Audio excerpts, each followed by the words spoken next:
Ota-ona orasidagi farq ajoyib. Ona seni dunyoga keltirayotganda og'riqdan dod soladi.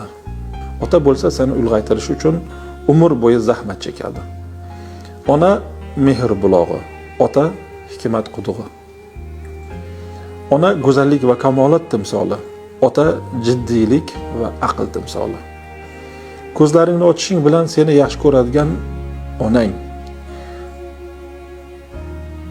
Ko'ziga ko'rinmasang ham seni yaxshi ko'radigan otang. Onang kasal bo'lsang yig'laydi.